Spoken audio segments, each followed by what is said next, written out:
teaches about the Phaedo's conclusion. Why did he get credo, and why does he include the word we? Yeah. Pardon?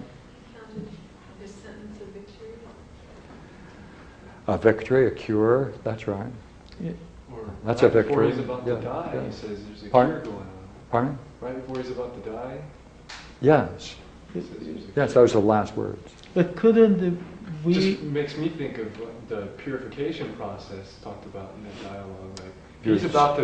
he's about to take the trip upwards out of his body, Yeah. then he's letting go of the final attachments, if there are any. Yeah, yeah, you're quite right. Curing himself. Then it would be Of the better if it flesh. were. It would be better if it were, I owe a cock to Asclepius. Please make sure it's paid. That's why it's interesting. It's However- we. It's we, not I. If his ego has disappeared and got into the union with Yeah. it, whatever it is, the one, then surely it is we, because he realizes that it is Mm-hmm. the one. Like we're all together in this one. Yeah, I don't think he got over his ego. Well, of course, that's the issue. You know, is the man just blatantly a superego or inflated ego? And I imagine one could say that about all religious leaders. They all have an inflated ego. The question is whether or not it's hot air or not. Of course they're inflated. Some rise to 8 and 9 feet. And just going back, Right, yeah. I didn't see it until later, but going back to the idea that if the Delphic Oracle is something of the state, is that I'm surprised that Meletus and those people didn't go along with the fact that if Socrates is, there is no one wiser, then what he is in fact doing would be that which would be representing what the Delphic Oracle is following. Yeah, if he didn't say that he's going to try to disprove it. Well, he does try to disprove it. Pardon? He does. Yeah. So it seems like they should be upset with that. Well, therefore, he doesn't believe in the God of the Delphic Oracle. Usually, belief usually means that you agree with the pronouncement, you go along with it, not that you try to disprove it. Right? Can you imagine the Old Testament, one of the prophets saying, you know, I'm going to disprove this? So he should have gone along and believed it. He should have. I didn't Yeah, say that. Socrates. I didn't say that. His vision is the opposite, yeah. I know, but Meletus would have said, you should have gone along and believed that no one is wiser, Socrates. If that's what the Delphic Oracle is saying, then you should believe that.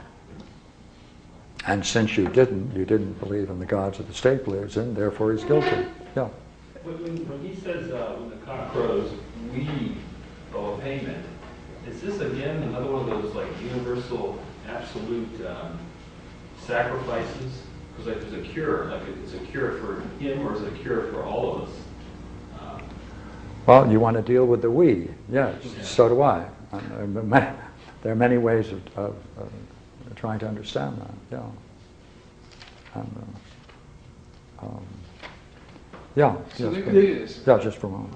Yeah. Interesting thing is that, like Jesus, there's another parallel, or Krishna, he has his mystical experiences from the time he's a child. He has these voices, whereas, let's say, Muhammad only had his first mystical experience when he was 40. So he, and as I said, the other two people who come to mind immediately, their stories is that both Jesus and Krishna appear to have had their